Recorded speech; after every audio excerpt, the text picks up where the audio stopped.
A Cherokee County family is grieving tonight after the death of a sanitation worker on the job Monday afternoon. Cherokee County Coroner Dennis Fowler said this happened around 2 when the sanitation truck was turning off of Bonner Road and onto Hayes Road. Fowler said 32-year-old John Dover, on his first day on the job, fell from the truck's platform onto the pavement as it was going about 10 miles per hour. The coroner says that Dover graduated from Gaffney High School in 2012 and was the manager of the basketball team. It affects all of us, especially when you investigate people that you know, people that you've watched grow up, as I did with this one. So our hearts are heavy, and we go out and, of course, extend our gratitude for what he was doing and the fact that he was working and the fact that we'll always remember him well. And Coroner Fowler says that an autopsy will be done tomorrow just to determine if there was anything medically related that might have caused Dover to fall. Educator investigated. In a now viral video, a Madera Unified special education teacher is seen making comments about starting a, quote, black militia, and encouraged others in the community to find and join her to, quote, rob some white people. Another clip shows her loading several firearms and laughing. The concerning video is posted to the teacher's Instagram account, quickly prompting online backlash and a multi-agency investigation. Good evening, and thank you for joining us for Action News Live at 11. I'm Christina Lopez. That educator is now on administrative leave and temporarily barred from Madera Unified School District property. Action News reporter Carrie Mannix brings us the videos now under investigation and the exclusive reaction from that teacher that you'll see only on Action News tonight. Carrie. Christina, police in both Fresno and Madera are investigating those videos taken and posted by Kenisha Daly. Daly, who lives in Fresno, told me today she is cooperating with police and viewed what you're about to see as entertainment. Starting today, I'm starting a black militia. So if you're black, if you want to shoot some guns, come find me. We're going to rob some white people.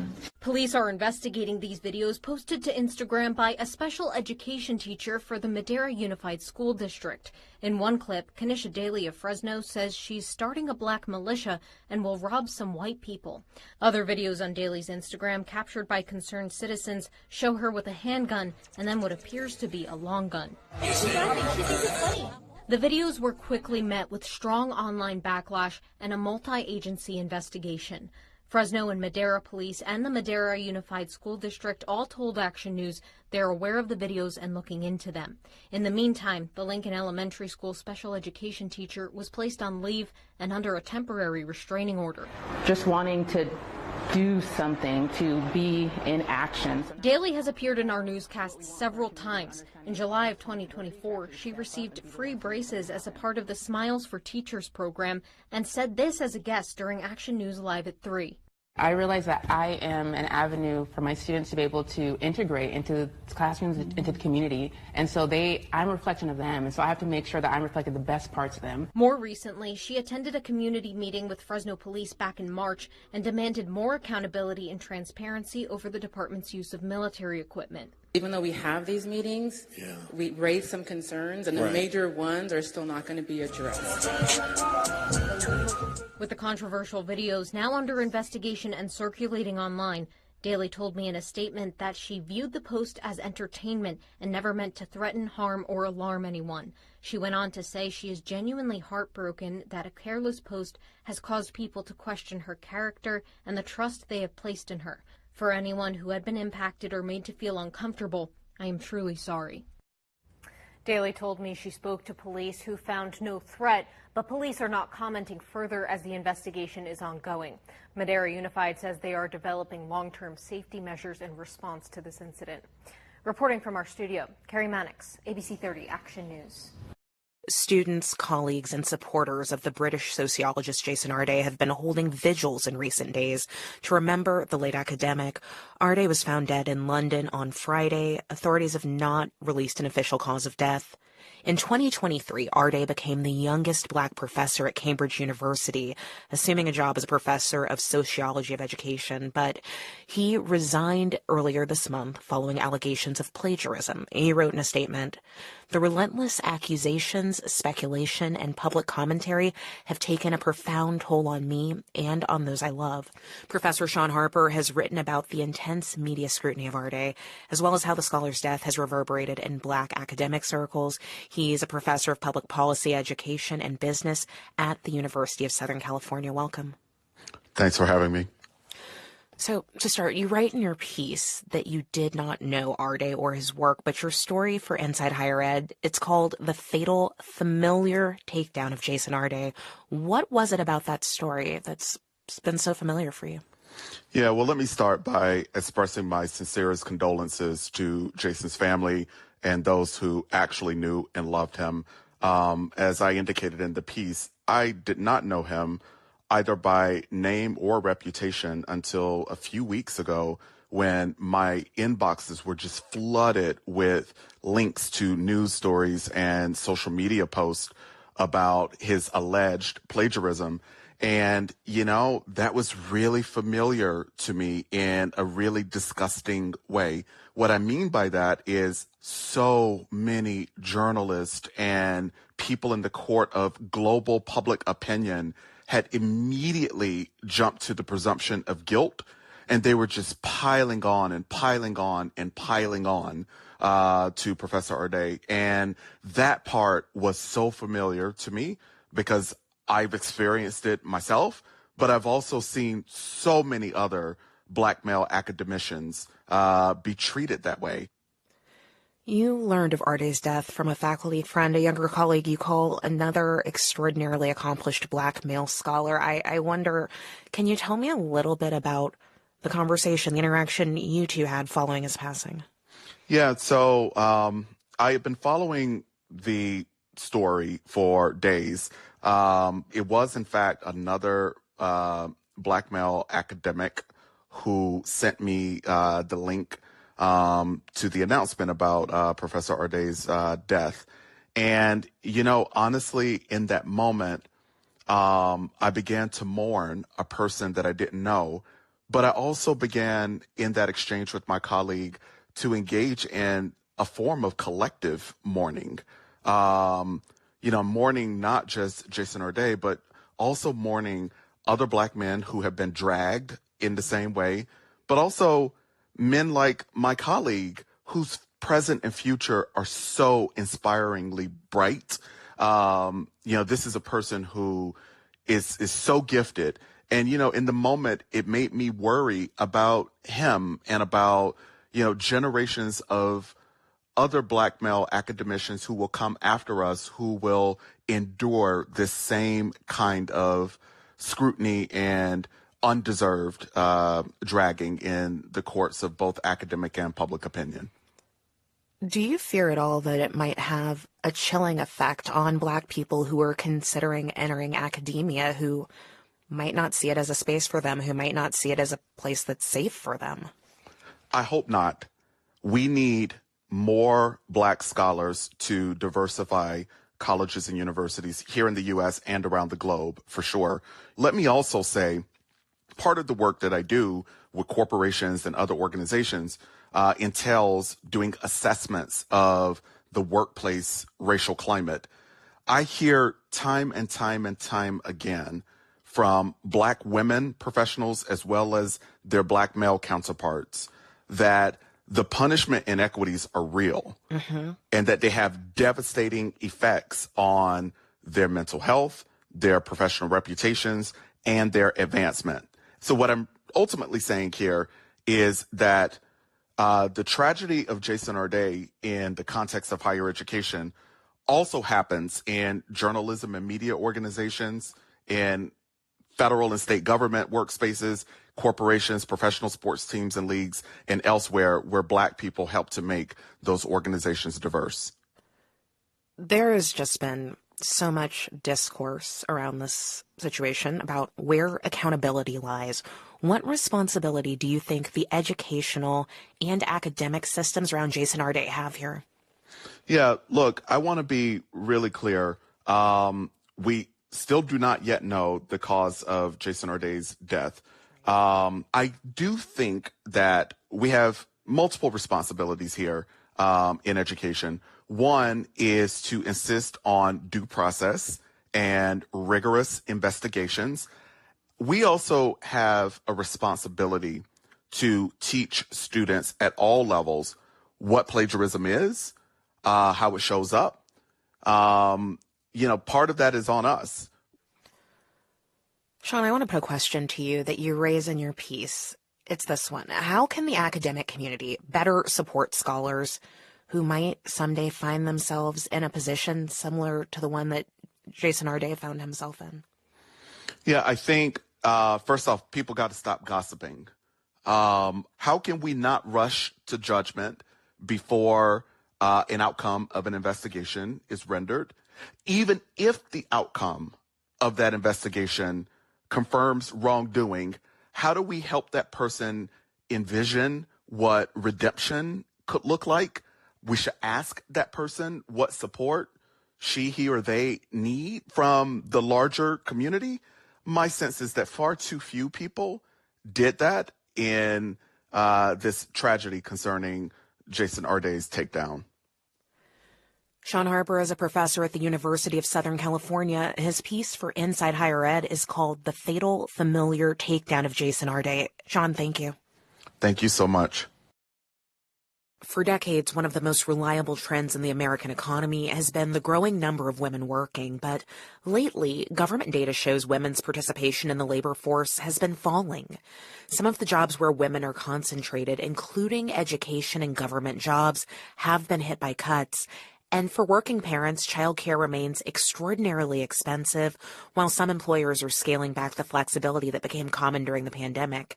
So what does all of this mean for women and work in America? And are we looking at a short-term dip or something bigger?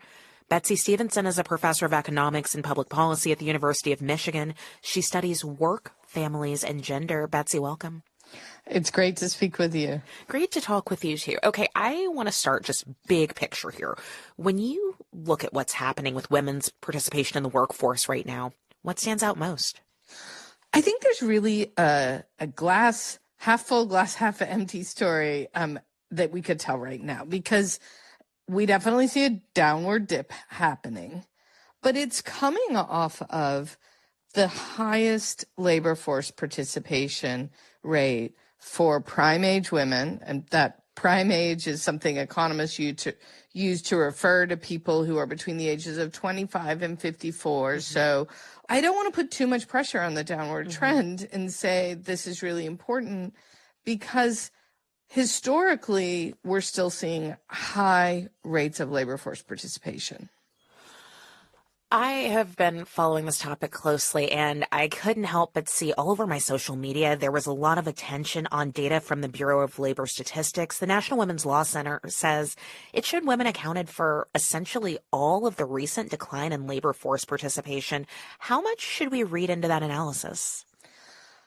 I think we want to be really careful about looking at any kind of month-to-month trends, particularly when it comes to labor force participation. The survey is quite noisy. It's not that many people.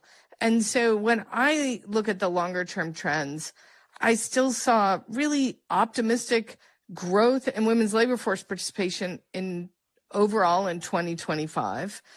And the declines we're seeing right now, some of it is that women, when they can't find work, seem to be leaving the labor force, which just tells us they have something else to be doing rather than being unemployed. Mm-hmm. Whereas what we're seeing for men is that they are experiencing that time period as an unemployed person.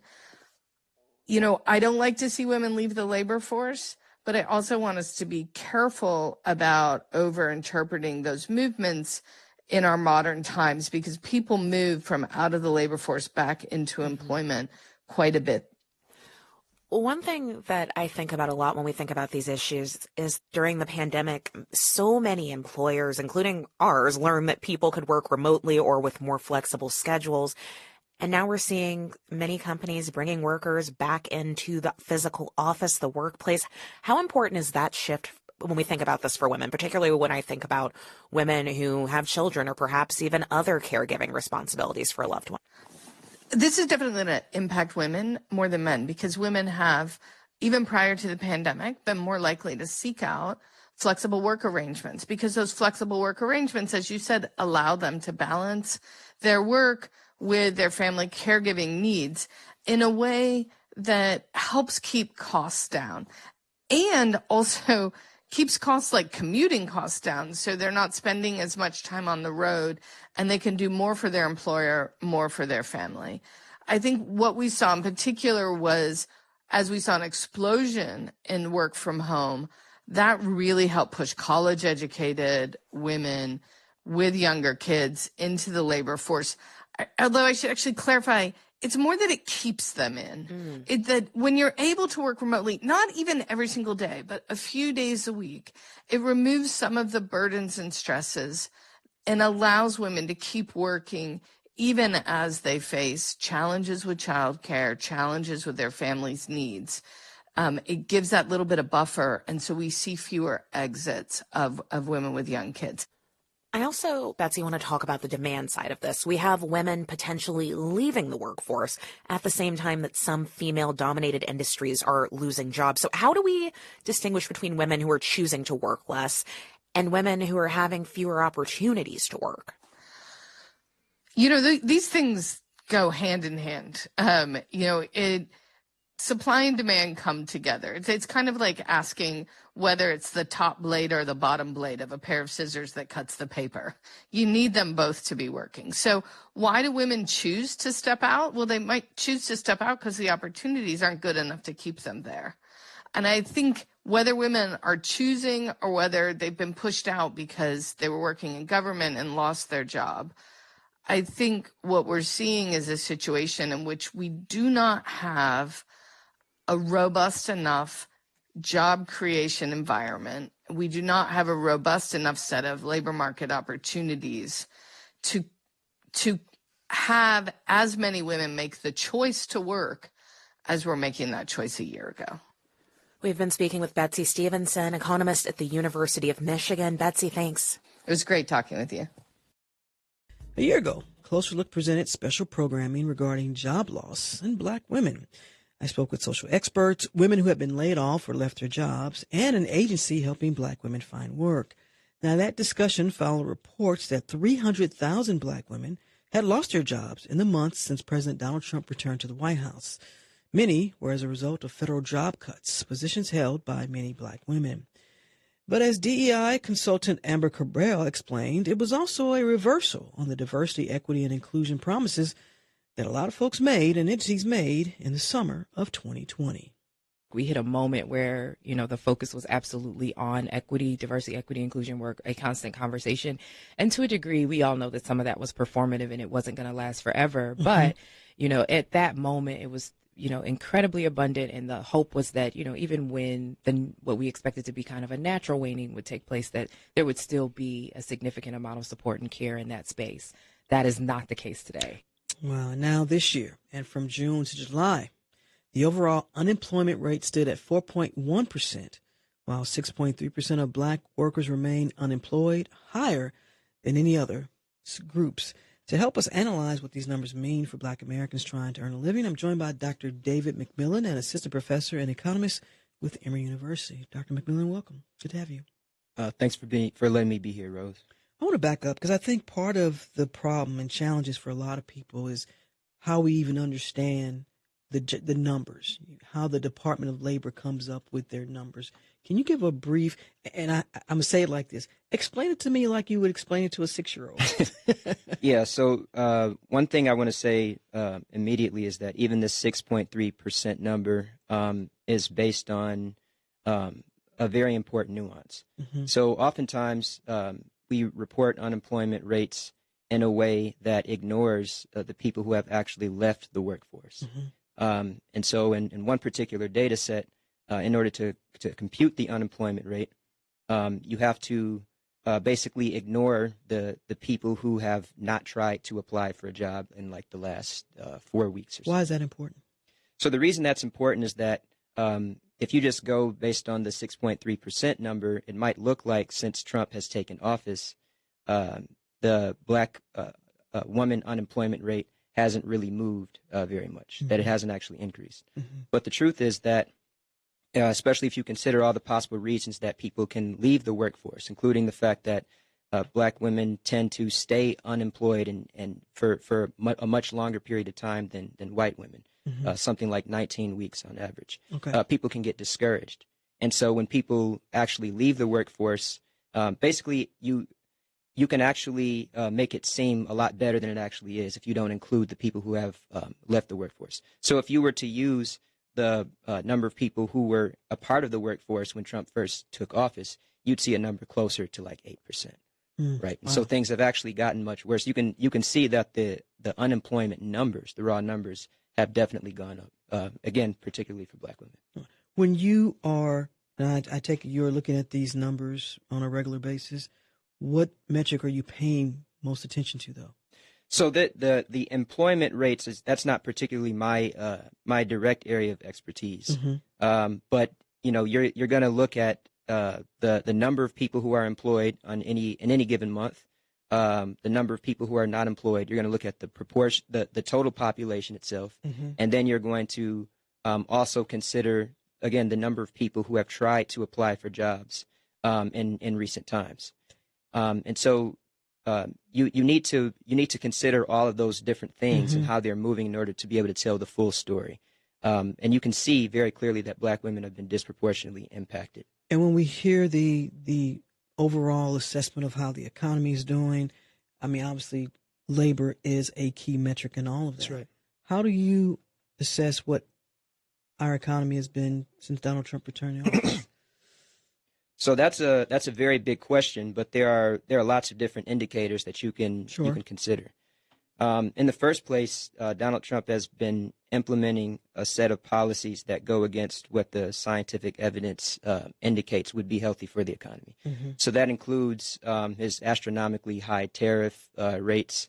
I have not met many economists who actually thought that was particularly a great idea. Obviously, we can get into the situation with the Iranian war. Of course, that would have cost a lot of money. He paid all this money to the government. But when we think about the reduction in the federal workforce in particular, this is a very, very serious problem. So one big reason that black women have been so heavily impacted by the Trump administration in terms of employment is that they historically make up a large part of the backbone of the way the federal government works. That's in terms of the post office. That's in terms of the VA. That's in terms of the healthcare industry, the Treasury, even HUD and the education system here.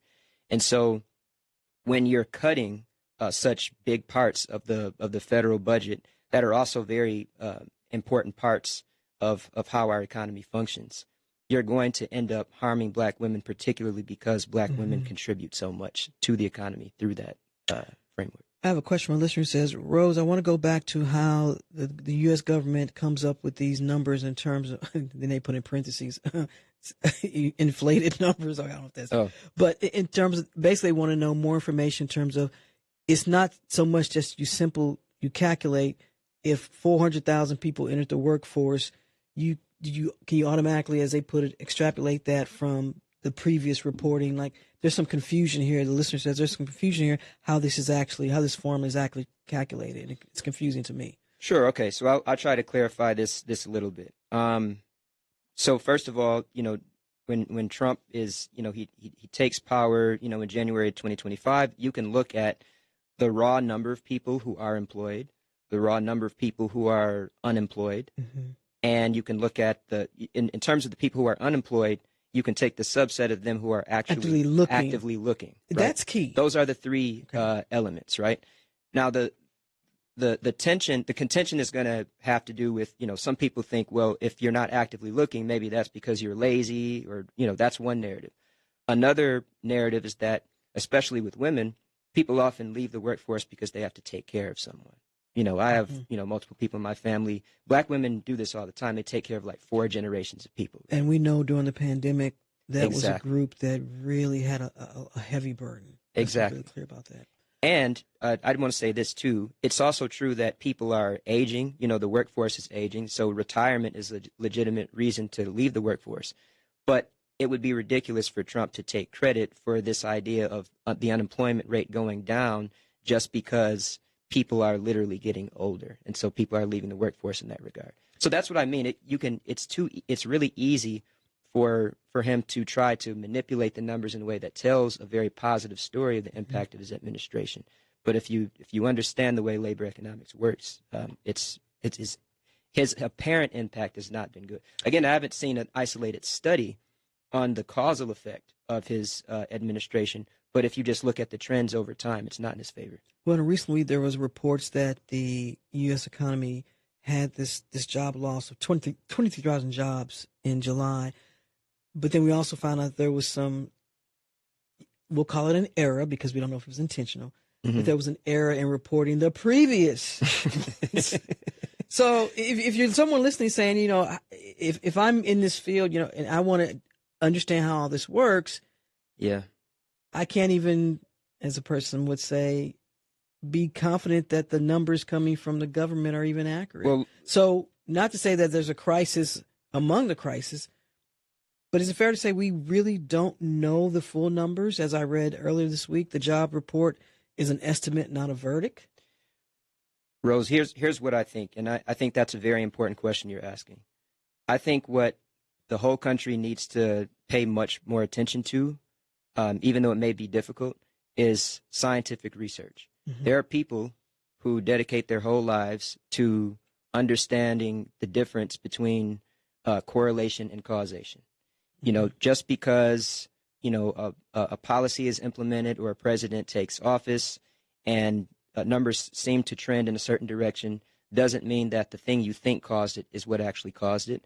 But there are lots and lots of studies that have been conducted by some brilliant people in many different fields who have tried to understand what is in our best interest as Americans in order to improve our healthcare, our education system, reduce crime, and improve the economy. And I'd love to talk about those things. And I'm telling you that my read of Trump's general policy agenda is that he is not following what the scientific evidence indicates would be helpful. Prior to even this program starting, we heard on NPR there was a story about those recent graduates. They featured a Georgia Tech graduate who I've been applying, nothing, crickets. AI then creeps into this. I just want to get your opinion on AI and its impact, influence in terms of job losses here. Yeah, that's a great question. And this is going to continue to just escalate? Before AI really sort of took off in popular culture like it has now, we already had this problem that we talk about in the education world called the digital divide. So there are lots of people in America who don't even have access to the internet very easily or access to computers. And whenever these new technologies emerge, they do tend to exacerbate inequality. And it's not that the technology itself is, bad or evil per se. It's the fact that these technologies exacerbate the state of the world that we've left already. And so, with AI, I even see AI increasing inequality within college campuses, right? Where, what do you mean? Well, oftentimes students, we have this problem in our department. Our students are brilliant, but if they're using AI to solve all of their problems before they've learned the concepts, without AI, then this is something that can damage them in the long run. Whereas, professors who've already, had exposure to these important concepts, we know how to use AI in a way that would only make us more productive. In other words, the more skills you have, the more productive you'll be with AI, but the fewer skills you have, it could actually end up making things worse. When we talk about this high unemployment rate among young black workers ages 16 to 24, and then within that, 12% unemployed compared to all young workers at 9%, Professor. Yeah, that could be something that points to AI. I mean, it's very scary.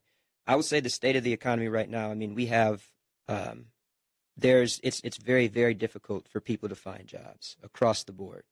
That's certainly true in academia with the way that Trump has attacked universities, but it seems to be the case pretty much across the board. I believe this will be a temporary thing, but it's extremely scary. And it's also sad, just going back to black women for a second, there's, because he really targeted the federal workforce, and many jobs within that federal, workforce consisted of, people who are college educated. These are prime age college educated people. And this isn't, normally when you see a spike in unemployment, it wouldn't be concentrated among college educated people. But I'm saying because it is, that's definitely a signal that something peculiar is going on. And then if we look at that as as the tier 1, then tier 2, you come down to maybe non-educated. Yes. And then the numbers are probably even worse. So particularly for the layoffs that we saw in terms of federal jobs, from the data that I could see, it seemed to be particularly bad worse for college educated black women. But I will say what's interesting, and I'm not sure why, but for black men have also been heavily affected by this. But for black men, it's more so the non-college educated. And so I'm not sure exactly why that is. There are different possible theories, and I'm sure economists will look into these things. Q4 will start October 1st, I believe it is, and typically we see an increase because of the holidays. People are bringing on more employees for whatever reason. But do you expect that trend to continue? So. Because we're in some unique times now, yeah. Because of the war in Iran and overall prices, high prices. Yes. Are folks going to listen? Even if folks are, I want to buy Christmas gifts, but if you buy them online, perhaps in that distribution center, there's not a worker; it's a robot. That's true. That's true. And I also have no idea, of course, what the administration is going to do. But I will say that I'm pretty sure there was. I think so. There was a big reduction in Medicaid, if I'm not mistaken.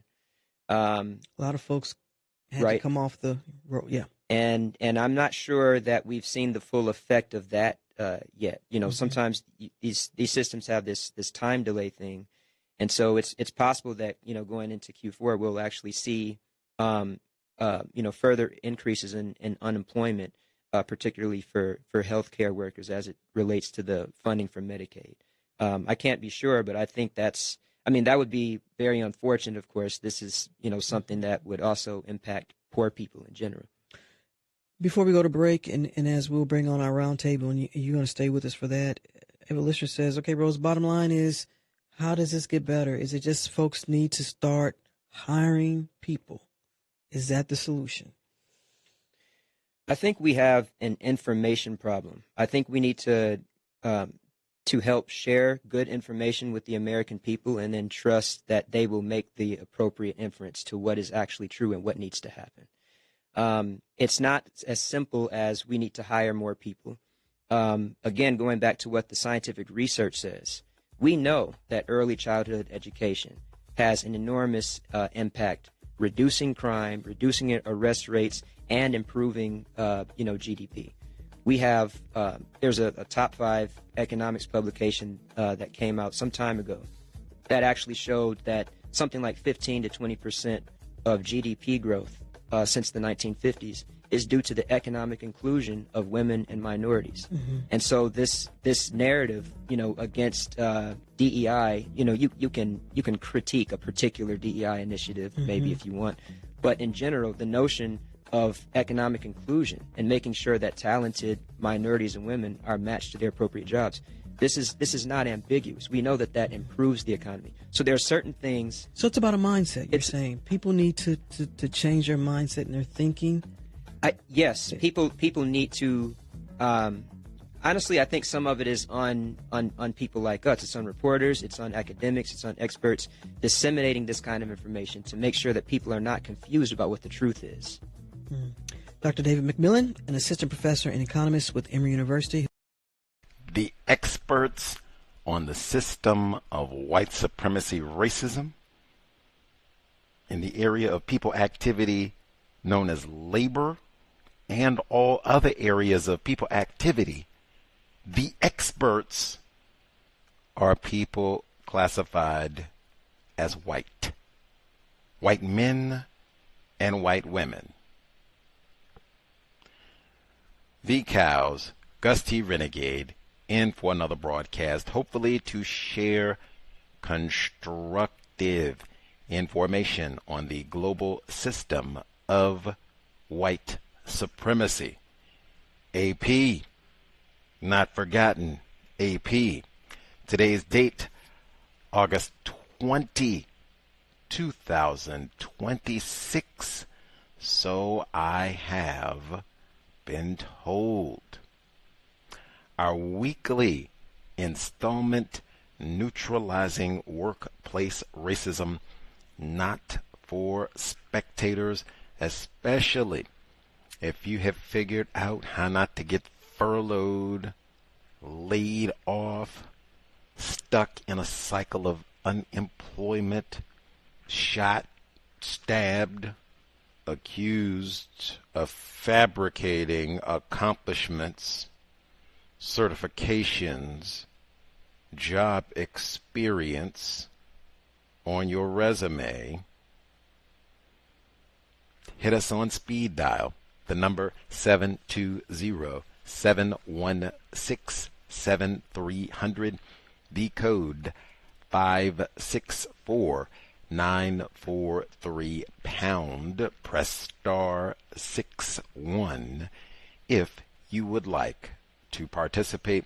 Number again, 720-716-7300, the code 564-943 pound. Press star 61 if you would like to participate. The email, untiljustice@gmail.com, untiljustice@gmail.com. Can read your commentary on the air if you have suggestions, recommendations, certainly if you have figured out ways to avoid being accused of faking your resume. untiljustice@gmail.com.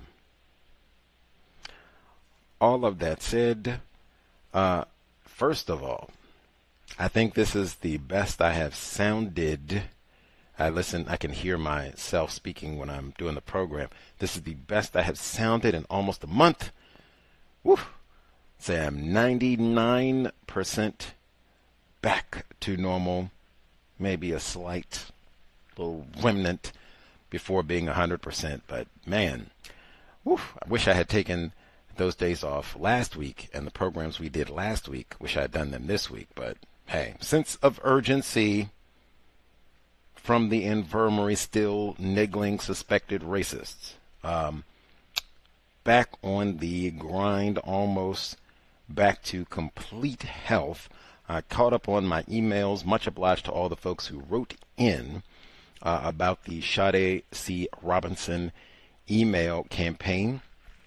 When I was not feeling well, I got behind on my emails and then was not able to, didn't have the energy, vitality to get back on the grind for all of the emails and work to get updated with all of the email addresses and what we needed to do for the contacts for the Sade C. Robinson email campaign. But I am caught up on that now. And update from today, just hours before we went live. For people who are not informed, like what is the Sade Robinson email campaign? The quick of it, in the archives you can get more details, but the short explanation: 19-year-old black female Sade C. Robinson was killed, dismembered, body parts scattered into multiple states in 2024. Race soldier, convicted murderer, convicted arsonist Maxwell Anderson was convicted and sentenced last year during the day that his conviction was announced. In 2025, Gus T was present in the courtroom. Anthony Cotton, his white defense attorney, asked for and was granted to have the letters of support that were written for Maxwell Anderson sealed from the public. The trial record is public. It was aired on YouTube. But those records of support for a convicted killer, convicted dismemberer, were sealed. Gus T, for one time in his life, was the smartest person in the room, remembered that, filed a motion to unseal those records. In addition, I paid money to acquire the written report of the jury selection process that is formally known as the voir dire. In April, have receipts and invoices and all. They have not delivered any. There has been deliberate, willful, racist obstruction at the courthouse, even to the point that it makes me suspect, are some of the folks at the courthouse, are you Maxwell Anderson's cousins, in-laws, homies? It's just racist obstruction for a convicted murderer? Any hoodles, this has gone on for 4 months in the name of Corey Ruiz, privileged black male who's just killed in Madison, Wisconsin. They're doing all this protesting and such. My writ about all of this misconduct and sealing of public records, stealing of funds, was received and is on the docket at the Madison Appellate Court. I am loving it so that the more powerful white people can review the whole record of what has transpired since April. Oh my, I cannot wait. I cannot wait. That, and hopefully they will do the correct thing and we will get all of these public records. And since it's been 4 months of willful racism and lies and obstruction, I can only surmise there must be some important details in terms of who wrote these letters of support for this convicted killer. What's in the voir dire? Any hoodles, it is super important. Maintain the email campaign every day. I even say on the weekends, not so when they come in on Monday, start of the business week. Oh my God, Jesus Christ. We got 15,000 emails. Sade Robinson again. They won't leave us alone. Absolutely relentless until we have all of these public records. And even give it to you one more time quickly and we get back on topic, neutralizing workplace racism.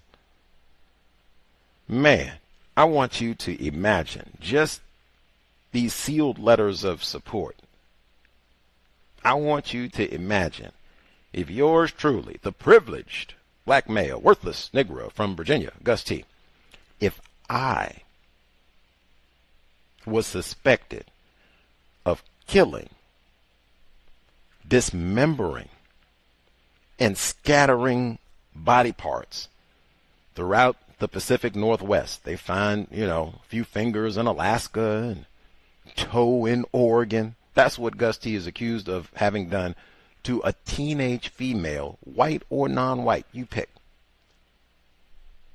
One, I want you to think for a minute, who in the Christ would write a letter of support on my behalf? I know old Gus T. I know it's a shame what they say he did to that little girl, and oh Lord, I hope they find the rest of her. But still, he's a swell fella. He had a rough day. Don't throw the book at him, as they say. Take it easy on him. Go easy. Give him another chance, Your Honor. Who is going to write that letter for Gus T? You? Who among you would be the first? I'm going to put my name out there on a piece of paper and say, hey, old dismembering, chopping, slicing, dicing, killing Gus T. He's all right with me. Most of y'all wouldn't say that now. I ain't been accused of killing nobody. The other component is I want you to imagine what universe, if Gus T had done all that, I done killed a teenage female, again, white or non-white, you pick. I done killed, dismembered, and scattered the corpse, pieces of the corpse, hither and yonder. What court, what group of powerful white people, dare I say, what group of powerful non-white people would then seal whatever letters of support I got? Hey, that Gus is a swell fella, Your Honor. Don't give him all that time. He deserves another chance. Go ahead and be lenient. I'm willing to stand by old Gus T thick and thin. That's my dude. That's my dude. Who is going to keep these letters sealed? Well, we don't want to, embarrass old, whomever you think would be right, retired firefighter. We don't want to embarrass old retired firefighter. Have his name out there connected with old slicing, dicing Gus T. We'll keep this buried. We've already went through the Opalaka 3. We won't go through no more. Bay Area, we don't want to embarrass her in front of the folks. She might go to the beach one or two times in California and they looking, that's that old nigger heifer who wrote on behalf of Gus. We don't want that to be her experience. She tried to teach the children and things. And you wrote that letter for that old slice and dice Gusty. I don't want to learn nothing from you. What group of people, white or non-white, would keep these letters hidden on behalf of Gus T's supporters? Okay, that's why. Email every day. 3, 4, 5, 6 times, how much ever time you have. The letter is already written. Keep it professional. Again, that works for us. Everything works for us. No cursing, profanity, none of that. The letter is pre-written. All you have to do is download the PDF of the letter, sign your name, and date it. Kerpow. That's it. And again, it shouldn't even take 5 minutes. You can watch Netflix and bing, bing, attach those. I think it's 6 emails. They're all clearly written right out in the form. There's a graphic, and then there's a whole nother form in black and white with all of the emails to send out to very powerful white people in Wisconsin so that they know. People from all over the known universe. We did not forget Sade Robinson. We did not even forget, where is her skull? There's been so much concealment in this whole case. If we can't get the skull, at minimum, we can give her mother, Miss Sheena Scarborough, at minimum, we can get the full record. Who were the folks caping for Max? At minimum, we can do that. Keep up the email campaign. Thank you again for the folks who've already sent emails. Send more. If you've not sent an email yet, there's no deadline. This is until justice. Small j, justice. More on that later. Let's see. Next, invest if you think the C.O.W.S is constructive. Hit the blog racism-notes.blogspot.com. racism-notes.blogspot.com. Listener-supported counter-racist radio, and specifically, Gus is task-oriented now. I had given up on going back to Buffalo to cover the death penalty trial of Peyton Gendron. tons going on, having a brawl with the folks in Milwaukee and go to court about all of this and FBI records and CIA records. It's been massive, massive, massive. As I said, multi-front, counter-racist, master forensic audit. It has been massive, a whole job in and of itself. But at the moment I had conceded and said, can't go to Buffalo. Rats, although it's a major loss because that is massively important. Peyton Gendron killed 10 black people. Race Soldier outdid Max Anderson substantially. Intended to kill more. 10 black people. Planned all of this out. AR-15, Peyton Gendron. 22 caliber killer echoes at the tops. Did he have assistance? So much important details about this case that should not be forgotten. Wasn't that long ago, just 2022. Should not be forgotten. And counter-racist scientists, we should get all the details about what happened there, especially if he's going to be some martyr and remembered. And this is a death penalty case. Lots of reasons. Anyway, at the moment I had conceded and thought, can't go, all that. Not that I'm excited about going back to Buffalo. Same thing I'd say about Milwaukee. They delayed the trial. This is the second time when I have said, won't be able to go, because I was coming back from Milwaukee last year and thought I was going to have to immediately turn around and go to Buffalo, like 2 awful business trips in a row. I was thinking it was going to be the death of Gus T, perhaps. They delayed the trial.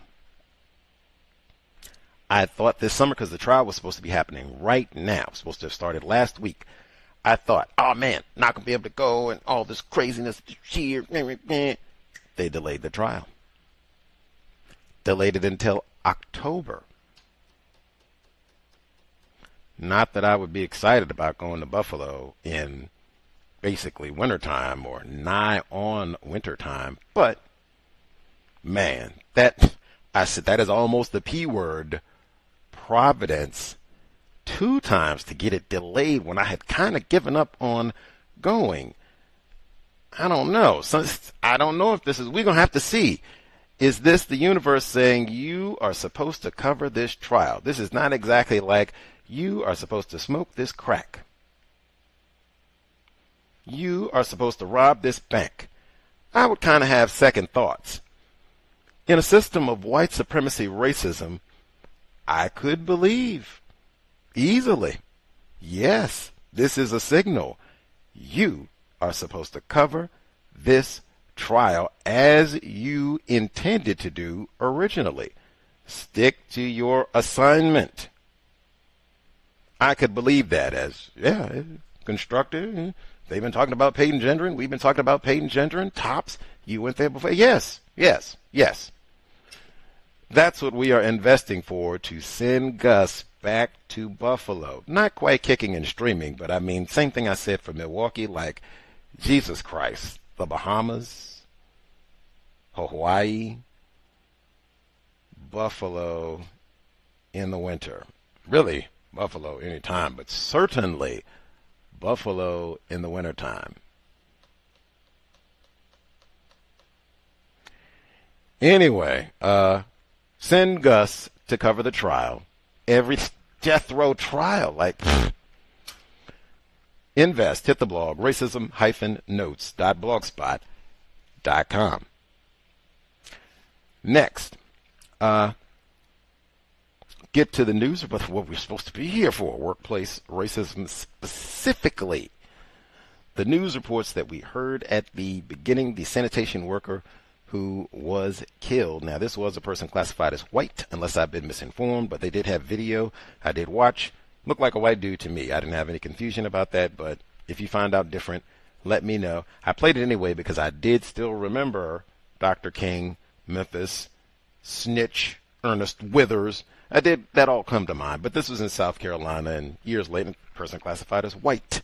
But safety in the workplace, anytime they have some sort of fatality or accident like that, they are at least supposed to, we're going to have to look at our code. We're going to have to look at our protocol. Some changes apparently going to need to be made because we got someone who died at work. And I think his dad might have been driving. So, I mean, tragedy all around. But we're going to have to reevaluate our code. This might be training, remodeling, you know, where people stand at and all the rest of it. But, I mean, we cannot have people dying on the job. Safety. I say that S word all the time. Safety. The section on Miss Kanisha Daly, black educator in California. She was teaching special education. Man, oh man.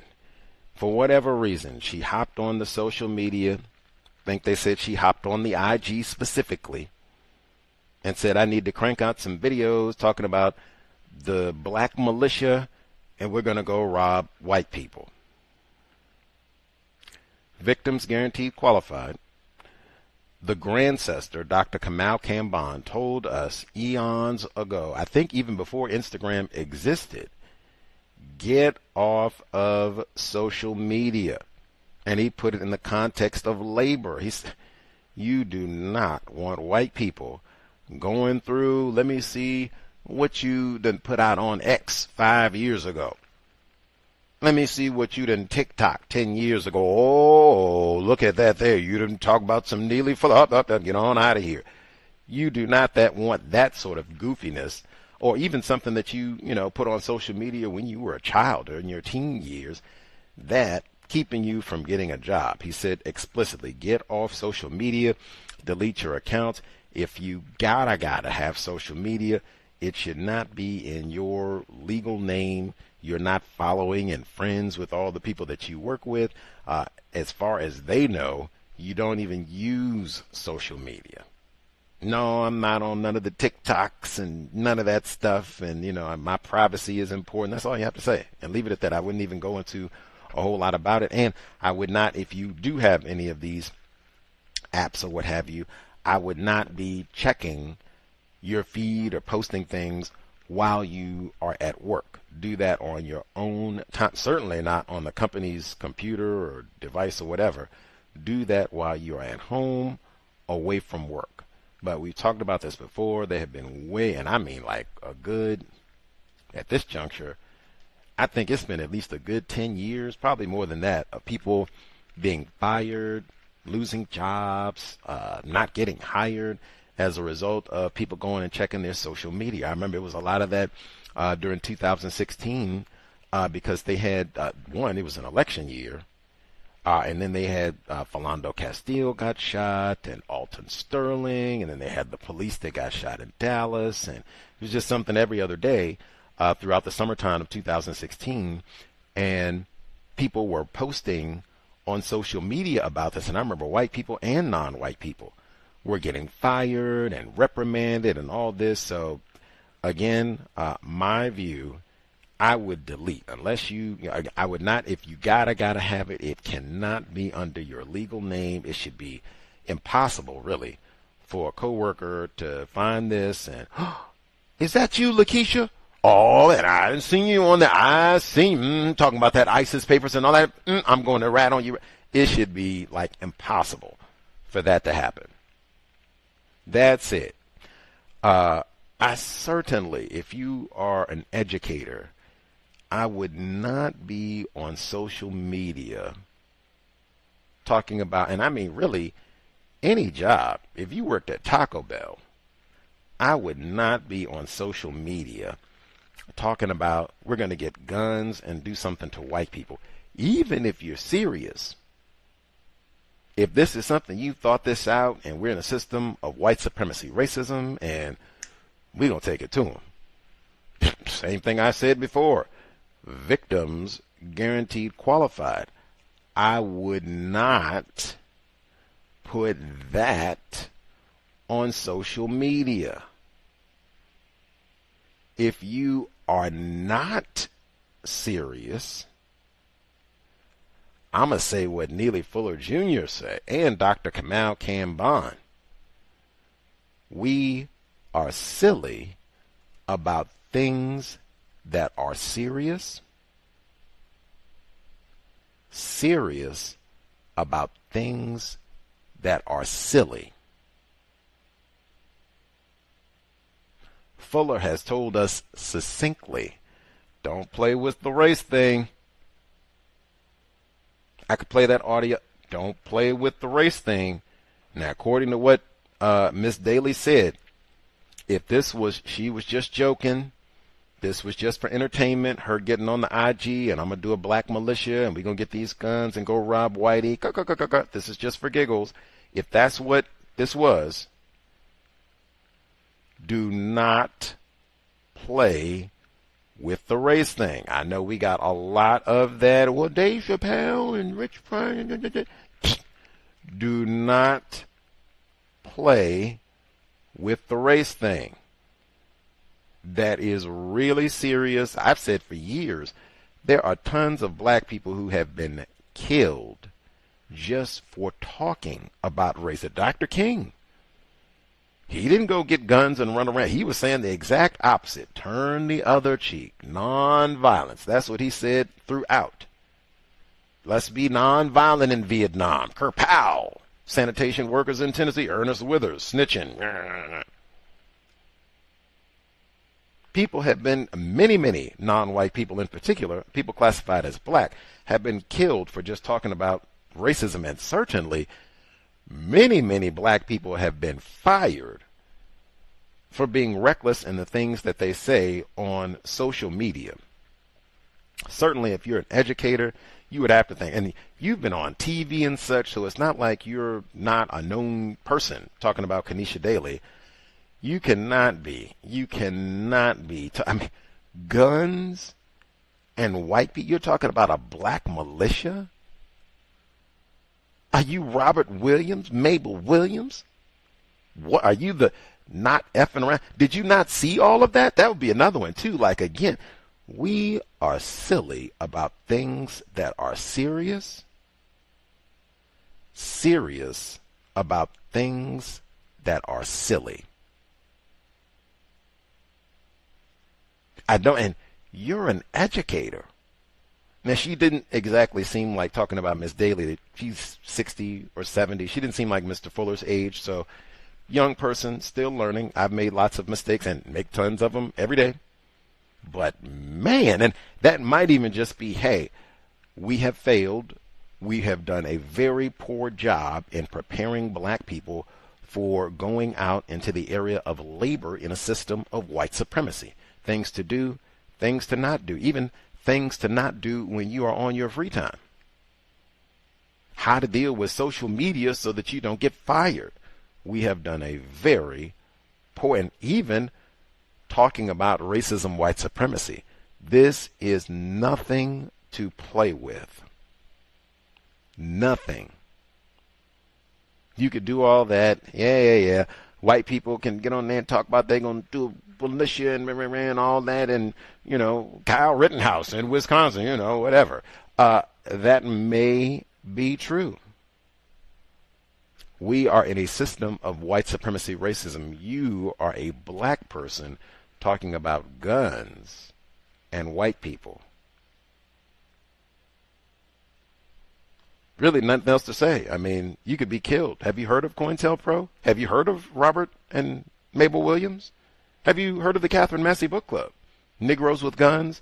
Not effing around? People don't forget all that. That's ancient history, what I said about Robert Williams and all that. Catherine Massey Book Club, that's goofy, whatever. Not effing around? Y'all don't remember that? This is recent. Black people who did that. That was the black militia right there. They would go out and parade and get guns. I don't remember them saying that they were going to go rob white people. I won't put that on them, but the whole, we can go out and parade and get our guns and we're going to show Whitey federal. That was another federal case. I could have went and watched that one. I wasn't interested. Serious about things that are silly. Silly about things that are serious. Racism, white supremacy, white people, super serious. We are not. We are very silly. That's why we stay in the same spot that we're in. Let's see. The report on Dr.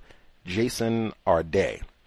I want to start. I have no idea if he was dishonest on his application about his academic qualifications. And I think they also accused him about some of his like marathons and things that he ran and saying, he didn't run these marathons and such. I have no idea. And I'm not even looking to develop an opinion and go and scrutinize and analyze and find all that. I don't know. I do know. I thought there was supposed to be this thing called presumption of innocence. Like, this hasn't been adjudicated, and they've had, formal people who are qualified do an official investigation and come to a conclusion based on evidence about whether he was, in fact, deceitful or not. I'm not aware of all of that. So at this point, it might just be speculation, gossip, whatever. I do know even some of the people that, when I reported this, I didn't share the report that we heard from NPR. I shared the New York Times report about this from the beginning of the week, and they went into more detail because it's a written report. They went into more detail about the allegations and how long this had lasted and what people had been saying about all of this.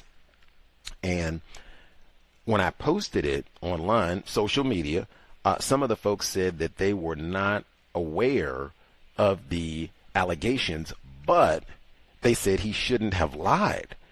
And I said, well, number one, the article that I posted does go into detail about the allegations. If you're interested, you should read it so you can see, what he's being accused of being dishonest about. But more importantly, you don't know if he lied or not. It shouldn't, or at least my view, based on logic and just being factually correct, having some integrity, I don't think we know at this point if he lied or not. So I thought it's presumption of innocence, and it would just be that there are accusations that he was dishonest about a number of components of his application, how he got this position. Youngest black person hired. And I will again say what I said about this report. I've talked about it on air before.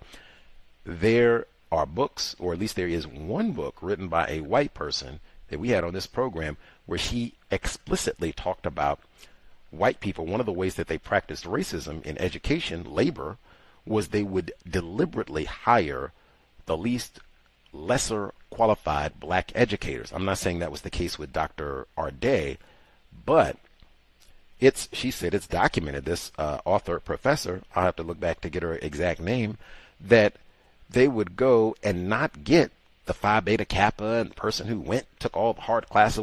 We can get the person who barely passed, maybe dropped out, all that. We'll get that person so that we can further retard another generation of black students' education, academic progress. Willful. Could that have happened here? Maybe. He was the youngest person hired at this position, so I'm sure there were more experienced candidates who might not have had, questions and accusations about their accomplishments because they've, had a longer tenure. So they have more experience. They've accomplished more, that sort of thing. But that's not what they chose to do. And I think this institution was under some sort of pressure with regards to them practicing racism. They didn't have a number of black professors. So, hey, we'll go and scoop up Dr. Arday. All of that said, we have talked about for years, we've raised the point, I've asked, do you lie on your job application?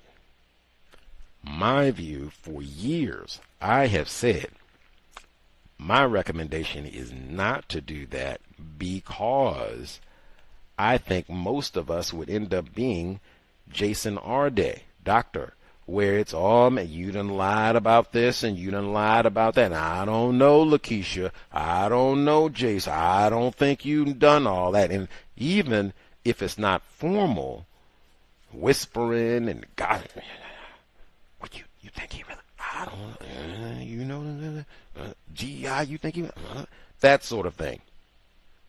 Now, in the report that we heard from NPR, they did a lot of talking and saying that this is a phenomenon that experienced by black males in academia where their credentials, their qualifications are questioned with suspicion. I do know this has happened to black females as well. They've had reports in the New York Times and other outlets where exact same thing, where black females are accused of plagiarism, or, you fibbed about this accomplishment, or you didn't really graduate from here, that sort of thing. I've seen the same thing, but they seem to be empathetic. And even I would add, there are more black females in the academy than black males, courtesy of racist man, racist woman, who they allow in. So if that is true, that black males are subject to more scrutiny, like, dang, the few that we allow in, we kind of side-eyeing, you got some old fake diploma? Like, wow. I'd have to, has Dr. Curry, like, we talked to a number of black educators, we have to ask them from now on, have they experienced that, some sort of suspicion about their credentials, their qualifications? Listen, black male or black people, period. Folks, do you experience that where people cast aspersions on your qualifications? You some sort of DEI hire, they just let you slide on through. You didn't really graduate, you didn't really finish, you didn't really get that certification, you done lied about all that, niggers. Do folks have experienced this? That's why I've said, hey, I would not recommend doing, lying on the resume or what have you. I have a difficult time that just things that are true, and we got to go spend 5 hours on that, can't cash a check at the bank. That's generally my experience, so I just cannot imagine a world where I would be able to lie about any aspect of my labor history or academic accomplishments, and it would just, no problem. Phi Beta Kappa, you graduated from Oxford, no problem. I just can't imagine that world, and I think that'd be the case for most black people. I could be wrong. And they even said, stop gossiping. I couldn't believe it. That's Fuller too, right? 10 stops. Stop gossiping. Racist man, racist woman, racist child. They do a lot of this about black people. That is practicing racism. Master deceivers do all that whisper. Stop gossiping. Don't participate in that in the workplace. Like, yeah, I didn't think Leroy was Phi Beta Kappa. I didn't think Leroy was no valedictorian. Non-Clemson grad been saying that all that. I looked at him kind of sideways the whole time. You ain't no valedictorian. Get on, you barely grad. Get on out of here. That do not participate in any of that old gossip. Let's see. The report from Betsy Stevenson, economist. White woman, unless I've been misinformed, NPR, where they talked about flexibility and females allegedly leaving the workplace. They didn't make any mention of racism. They did not disambiguate between white and non-white female workers leaving the workplace. I have seen lots of reports over the past year or so about black females specifically leaving the workplace. Double whammy, we heard that today. I really have not seen hordes of reports about white women specifically leaving the workplace. They would have to show me evidence of that, because I have seen reports where white women lie and they will use statistics about different ways that racism impacts black and non-white females in different areas. We're talking about labor now. They will appropriate those statistics and apply them to white women to make it look like, oh man, look at how bad things are for us females. And then when you disaggregate and like, well, wait a minute, that's not quite the case for white women. Yes, it is quite bad for Lakeisha and the rest of the black females, non-white females, sad times. But yeah, white women, y'all are doing all right. I don't think I'm misinformed on that one. I think that is pretty standard operating procedure. And again, just even the fact that there was no mention of racism in that report, as though white women and black females, non-white females, have the same labor experience at this moment, even if they both lose their job. That is going to be a substantially different experience for a white woman unemployed as opposed to a black female unemployed. Substantially different. But that was Betsy Stevenson, a white woman who obviously did not leave the workforce. The second report, WABE in Atlanta, Miss Rose, and I remember she talked about that WABE.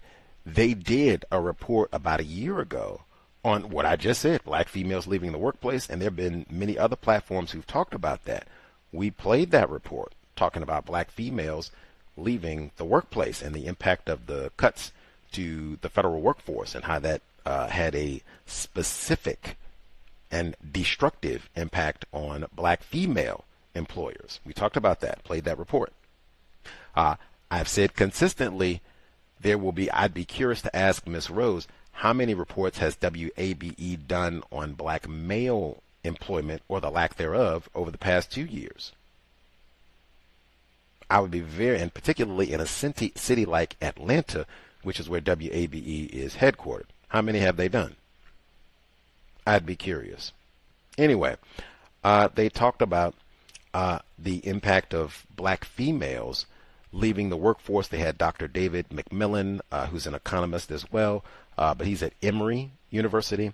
And importantly, he emphasized that when you look at the data, it is important to keep in mind that they're just evaluating people who are still looking for work. People who have dropped out of seeking employment, they are not counted when they give you data about employment rates. This is something that Dr. Curry used to emphasize with us all the time, and other scholars as well, and talking about how this especially leaves out huge numbers of black males, huge number, including black males who are incarcerated, because I think they also immediately do not count when they start talking about employment numbers. So you're already missing tons of black males. That said, when they talk about people not looking for work, also Dr. Frances Cress Welsing talked about this really for a good chunk of her life, really from her work as a general and child psychiatrist. She said she talked to tons of black people, males and females, who completely dropped out of seeking employment because of the cycle of racist abuse that they experienced on the job, and it wore them down to the point that they just forget it. I don't even want to work anymore, and just take the consequences of that. She spoke as though this was not 1-3 people, that this was kind of a widespread problem that she encountered in her practice. They went on, they said, Dr. McMillon, when he talked about some of the specifics of the job loss, he said that it's black females, echoing the point I said before about who's allowed in the academy, black females with a college degree, they have been hit particularly hard with unemployment. Black males without a college degree have been hit particularly hard with job loss. Like I said, I don't remember any programs at WABE talking about that over the last 2 years. I could have missed it. Let's hope I did. But even that, tease that out a little, and in particular, tease that out in the context of so-called black male privilege and black patriarchy. Same thing Dr. Curry and others have said. How could that be that black males dominate black females when black females have more education? Same thing right there. Black female college grads, black male non-college grads. And if you get a college education, you make more money. And you make more money than black males. How would that be that black males boss them around and we got black male patriarchy and how would that be? They got to bum quarters from you. How would that be? Baby, let me use your car while you at work. How would that be? Come on. Anyway, Dr. McMillon, he said that the problem is information. He said people don't think correctly. They have some mindset that, DEI is the problem. I said where the data has shown consistently, and we heard it a few times, that massive gain. Betsy Stevenson, white woman, she said the same thing, that the influx of women, meaning white, and so-called minorities, non-white people, that has been a boon for the economy, so-called. Getting all these people working doing something constructive, earning a few nickels, paying taxes. Wowee, amazing. Benefit for the economy.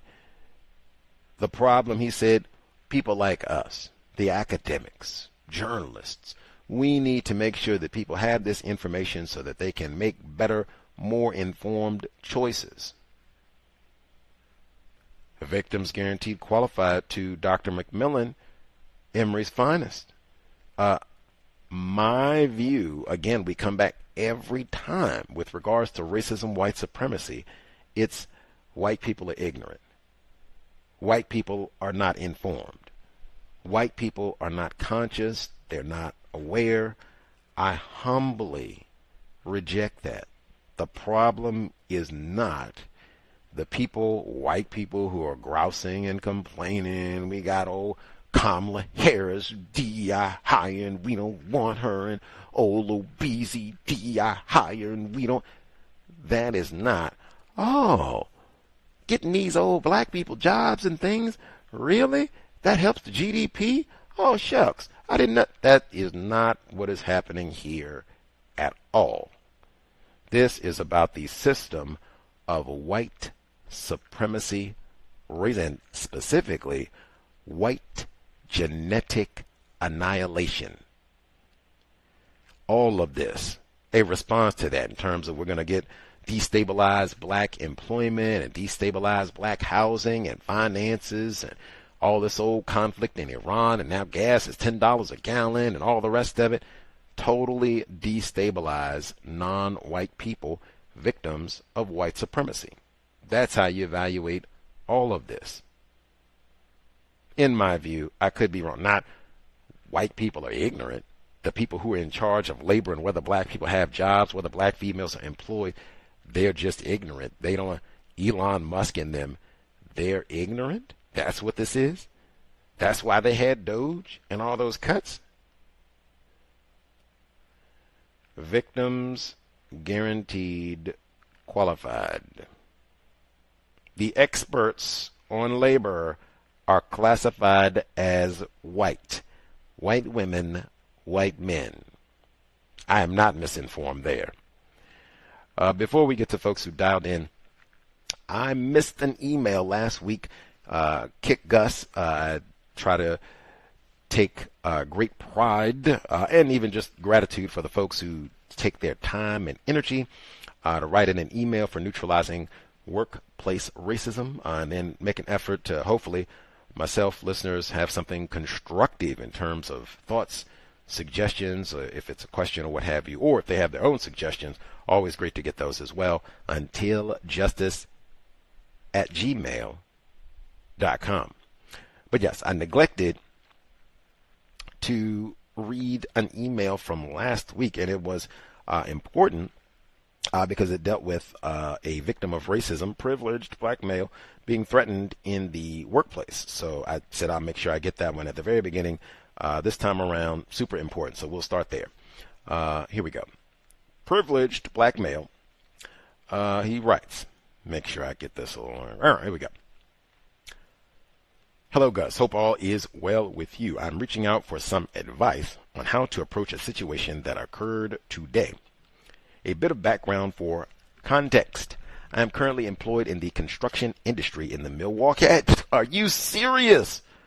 I don't think I registered that. 414. I would have read this last week for sure. Jesus Christ. Out in the hellhole that the way that President Trump talks about Baltimore, that is the way that I think about Milwaukee. Like, oh my God, it's a hell. Oh.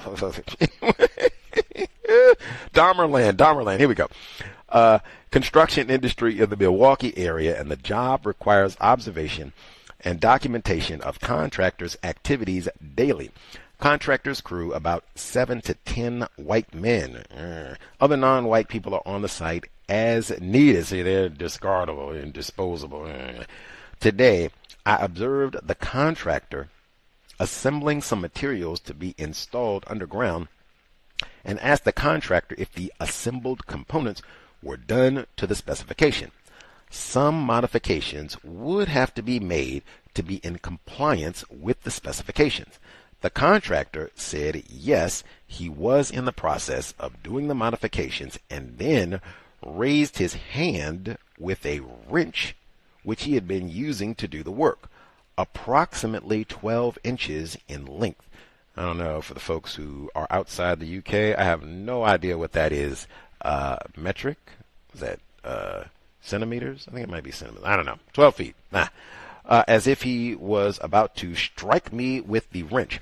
I stared at him, and then he laughed as if it was a joke. I did not say anything. He then proceeded to ask about the future maintenance of the part he modified. I told him I would follow up and let him know. These projects usually last for months, and the same construction crews usually work on them until they are complete. As a part of my job, I have to document what is done daily, so that would involve interaction. I would like to minimize conflict, here, and be safe at the same time as getting the job done accurately and efficiently. I do not want this to be a recurring problem and think it might be a safety concern, especially given the fact that I will have to interact with this all-white men construction crew for the next few months, and I'm the only black male on the job site in this role. Please let me know your thoughts, suggestions on how to approach this matter. As I said, I saw this email, and then in trying to get caught up from my sickie, I had an avalanche of all these emails to catch up on. I lost it in the shuffle, so I didn't find it until last weekend. I wrote him back, said I'll read it first thing on the program this week. This is what I shared in the email. Please forgive my tardy reply. I was catching up on emails from my illness. I groped to find it for last week's workplace racism broadcast, but lost it in the pile. I was thinking of asking your supervisor if they encourage pranks and or horseplay on the construction site. My thinking was that in construction, they would say no, and then you could report the incident and ask that they enforce safety measures and professionalism standards for all workers. I checked with the bot, and they had even better suggestions, but still getting back to professionalism and safety. Your instinct to, and this is the bot now, your instinct to prioritize physical safety is completely correct, especially given the history of workplace violence and the inherent dangers of a construction site. However, framing this incident to the supervisor as horseplay or pranks is a highly risky strategy for a black inspector in this environment. Now, I will say, I was not going to frame this as horseplay or pranks. I was asking that just to eliminate, like I said, my thinking was that they would say, of course not. We, safety, have your hard hat on and restrict access to the site and all the rest of safety first. That was my thing that they would say, like, okay, safety first means no threatening and all the rest. That was the way I was thinking, but proceeding. The prank approach is risky. It minimizes an assault. Raising a weapon to a coworker or inspector is not a prank. It is intimidation and a safety violation. Calling it a prank or horseplay validates the contractor's excuse. It was just a joke, and minimizes the threat. It masks the racial dynamic.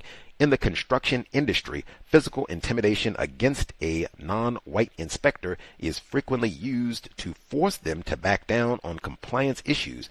Treating it as simple work culture ignores this dangerous tactic.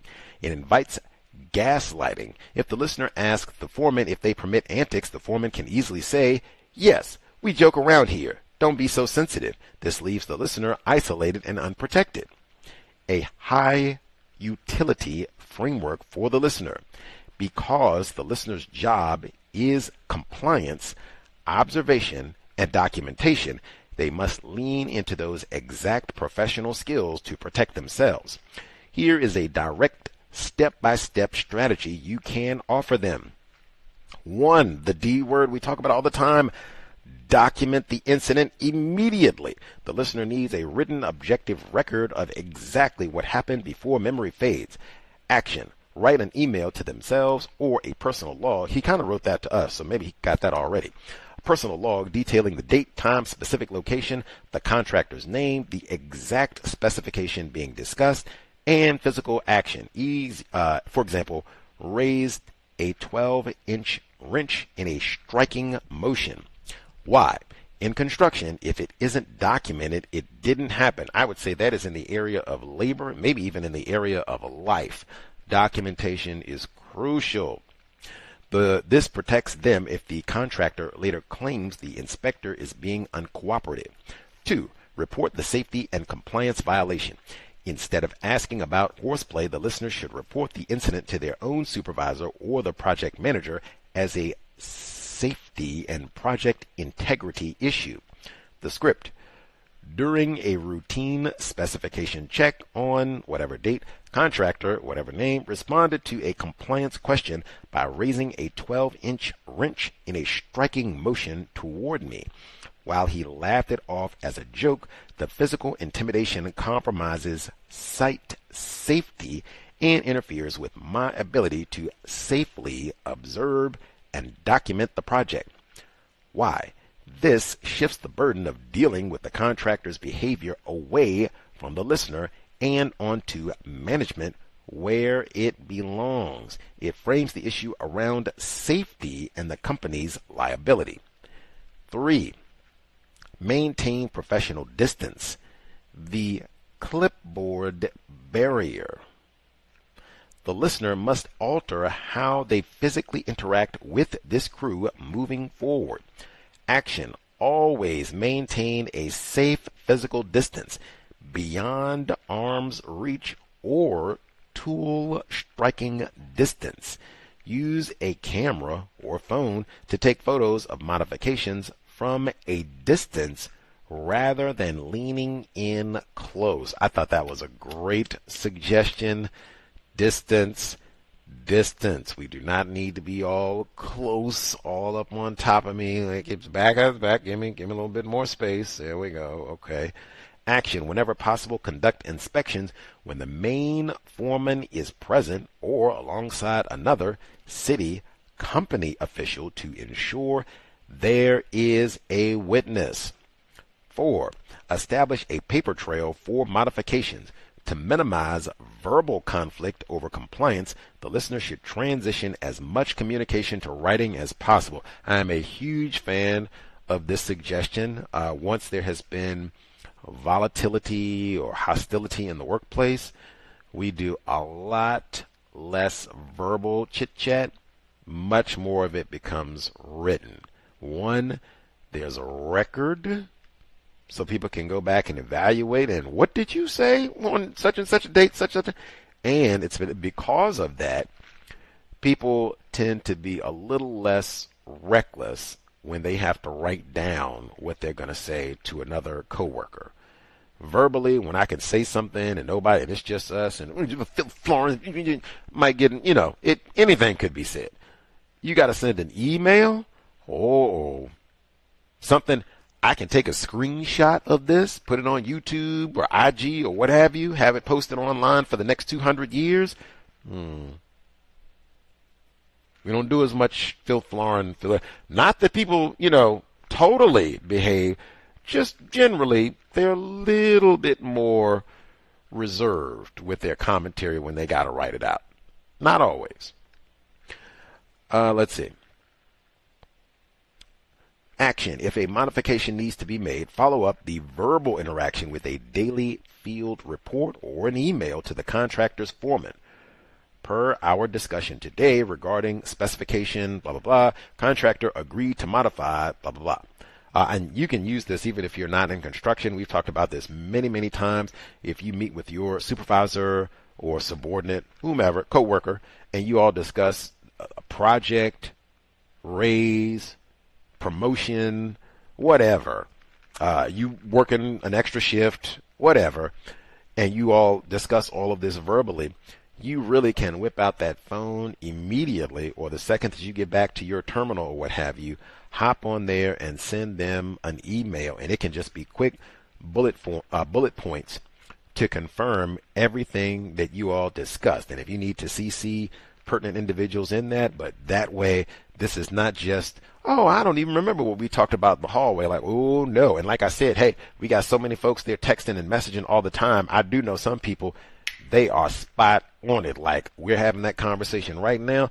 I'm going to whip out my phone right now and send you an email confirming what we just said, maybe even record it so we have audio of us saying all of this, and send you an email with the audio right now. And then CC everybody else too, so we know exactly what we're doing. Boom, boom, boom, boom, boom. Whether it's the promotion, project specs, raise, we're going to work that weekend shift, all of the above. Immediate email. That way you have the confirmation. If you're open to it,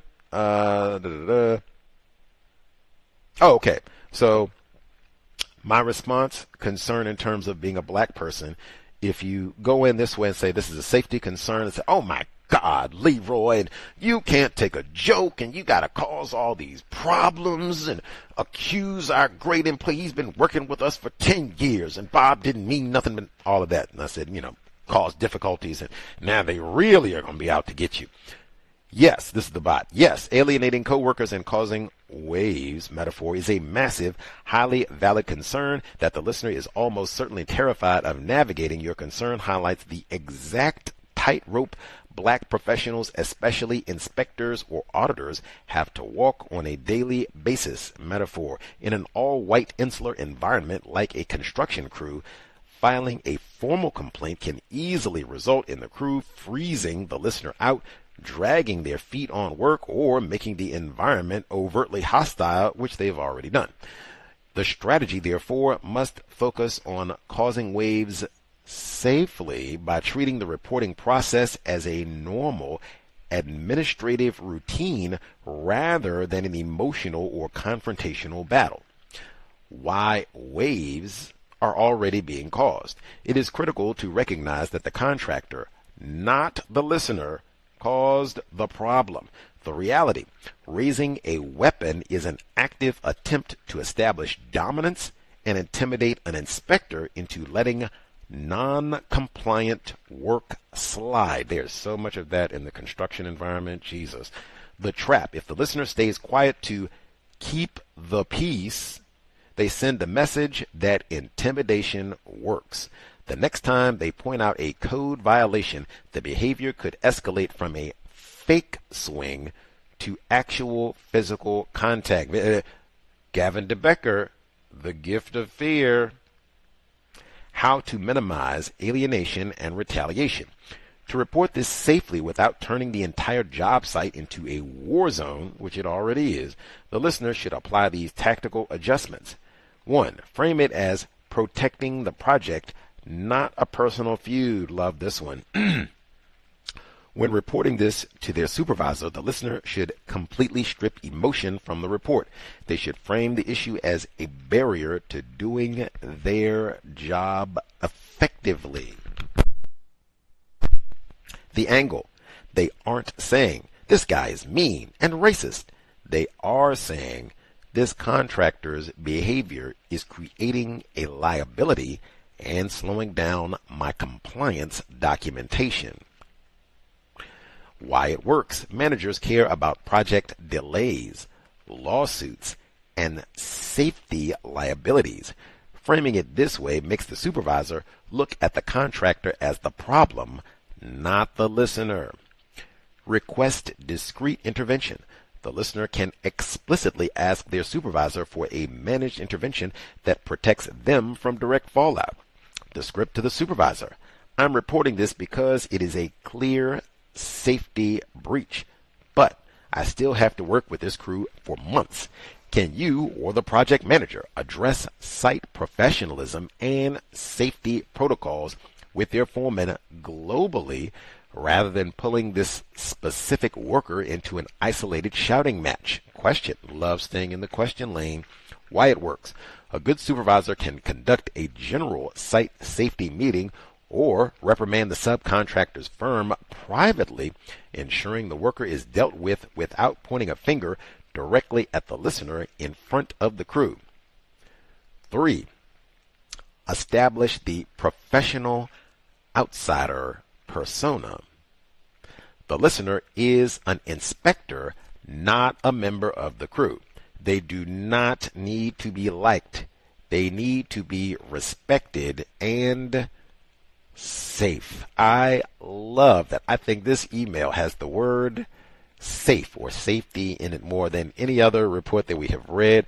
I say all the time, see if you can work that word safety into any workplace report that involves wrongdoing, violation of policy and procedure, that this is a safety issue. No one should oppose a safety issue. The mindset. Trying to blend in or be one of the guys after an assault is dangerous. The listener should lean heavily into an ultra-professional, detached, by-the-book persona. I think that works for most job environments. The behavior. Speak strictly about specifications, blueprints, and timelines. Do not engage in small talk. Do not linger on site after an inspection is done, and always carry a clipboard, tablet, or camera as a physical and psychological barrier. The bottom line, in a highly racist, white male-dominated space like construction, a black male reporting a white worker will almost always cause some problems. But alienation is preferable to physical injury. Like, I should read that again. Alienation is preferable to physical injury.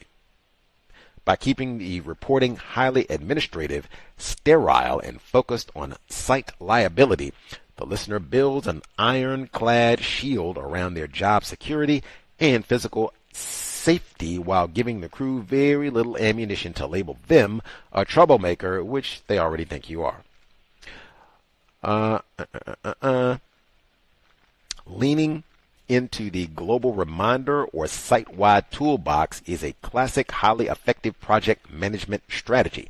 It allows the company to reestablish boundaries without painting a massive target on the listener's back. In any blue-collar environment, when management rolls out general policy reminder, the crew usually grumbles about corporate oversight rather than blaming specific coworkers. Let's see.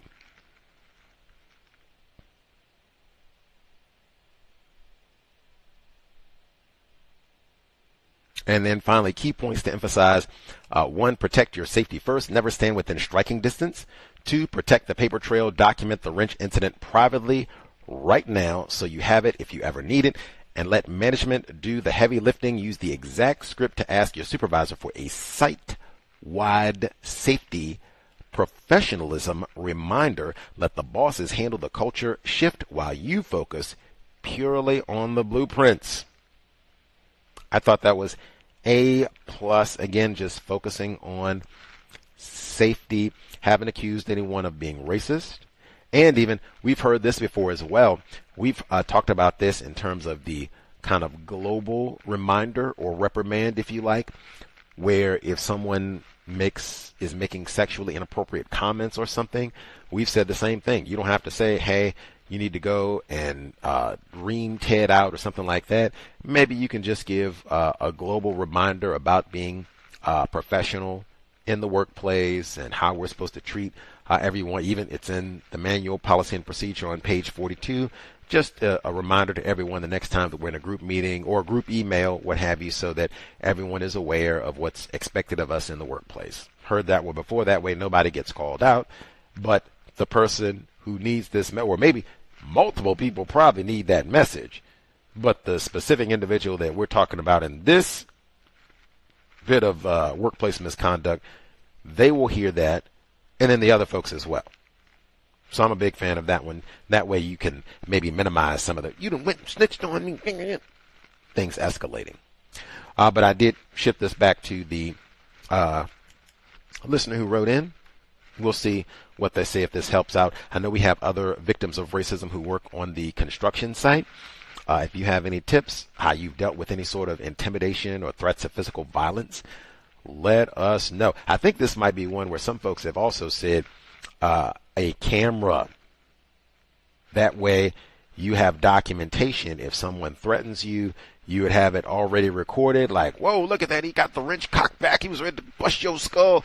Might be one to go ahead and get that camera too, because that also, I've heard from some, I think Nick over the road and some of the other listeners who are in work environments where, for safety reasons, they have that body camera, just like enforcement officers, and they have said that, a lot of people, they don't really notice it. They talk and interact, like he's not even wearing it, whatever. Other people, they do notice it. And same thing I said before, when you do those emails, a lot of time people are a little less hesitant to misbehave. They're like, uh-oh, this is going to be written down. And I'm like, whoa. Is Leroy wearing a bot? Man, I was going to call him all kinds of coons and do my nigger jokes, but now, no, I don't have nothing to say, Leroy. I'm going to go on about it. Yeah, man. Got the body. Who does he think he? See, they're not going to say that to you. See, they just say it real silent and leave you alone, which is fine. But that might be one to think about, to have your body camera on. That way you have a record, and it might even, help de-escalate things without you even saying anything. And you can say, this is a part of my record keeping. That way I can look at the modifications and everything and make sure that we're in compliance. What they going to say? Check policy and procedure to make sure, they don't have any rules about video cameras or such. But again, hey, I got to take pictures and all that anyway. This is part of my compliance checks. Folks who work on a construction site, let us know. We got people who wear the video camera on the construction site. Let us know. The email, untiljustice@gmail.com. The number, 720-716-7300. The code, 564-943#. Press star 61 if you would like to participate. See, folks, thoughts, observations to share from listeners. If you have any suggestions, problems from the workplace. See, folks, give them a moment if they're spectating, taking a moment to get it together. Again, we should be here for the Catherine Massey Book Club on Friday, 8 p.m. Eastern, 5 p.m. Pacific, as we continue with, amazing, what shall I call it? Amazing biography kings, with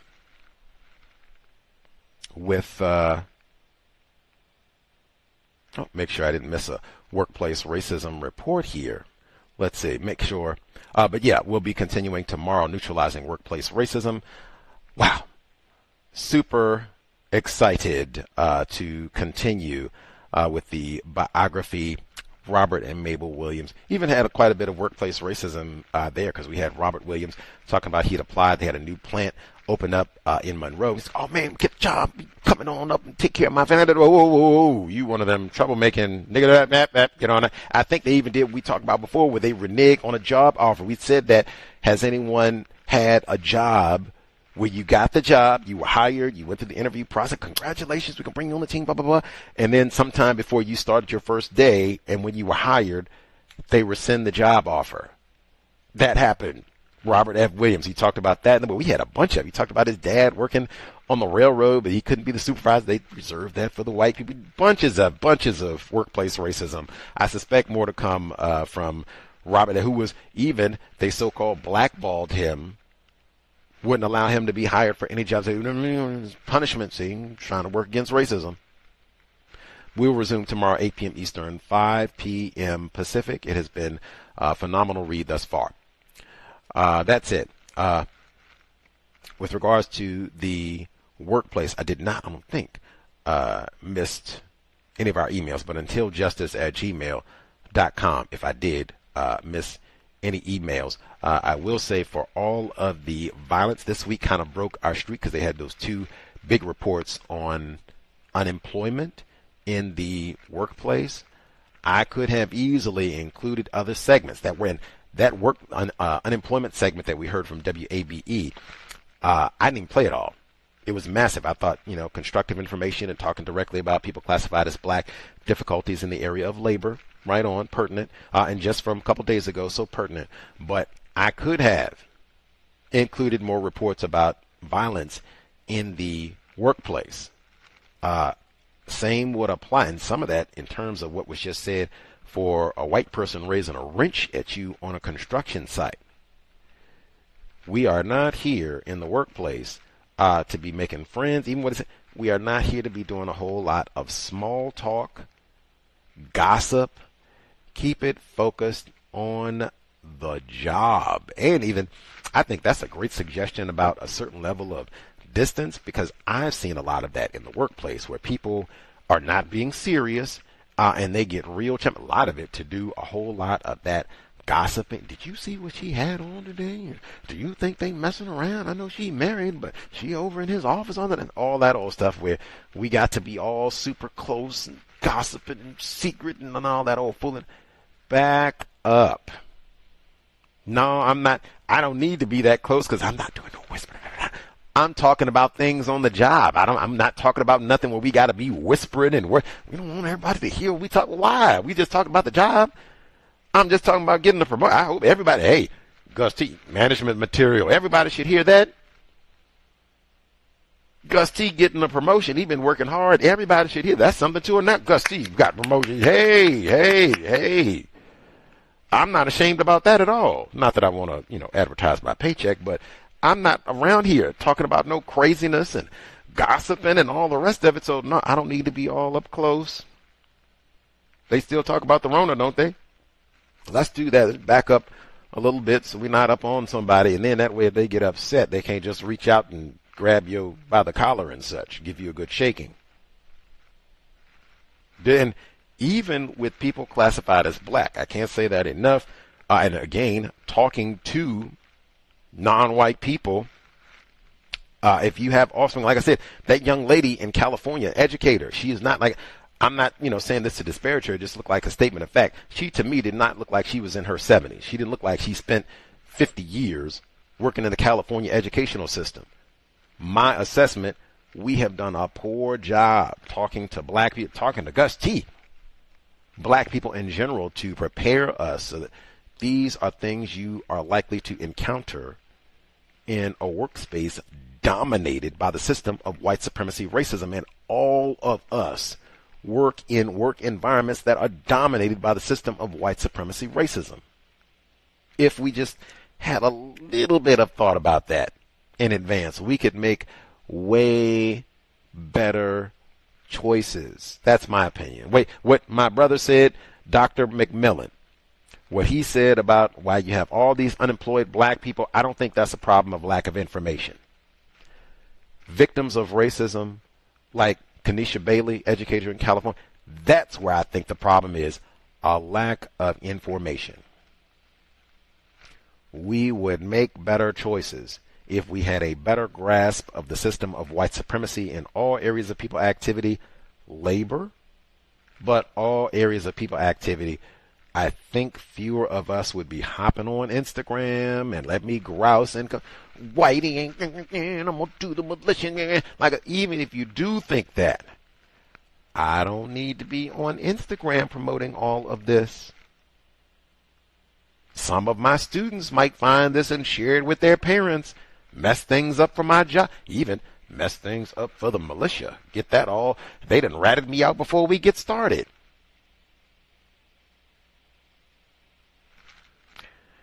Any hoodles. If we have folks who work in the construction business or I know we have a lot of educators. I forgot with the situation with Dr. Arday, black male who died. They still, have not released or maybe even found the cause of death. So I have to stay tuned there. But if we have any educators, have you, maybe even folks, period, especially educators, but victims, period, non-white people, have you been accused of faking a resume? Lying about a resume, lying about your qualifications. You didn't go to school there. You didn't graduate there. You didn't work, 5 years there as manager and make that sound. Have you been accused of that? They said it was widespread for black males. I don't doubt that. I've heard this also for black females, period. It seems like if you're classified as black, like, you might need to have, extra proof of any credential. Did you graduate kindergarten? No, for real. Did you graduate? Like, hey, you might have to wheel your kindergarten teacher. Yes, Lakeisha did graduate kindergarten. She ate lots of graham crackers, and she knows her ABCs. I can vouch for that.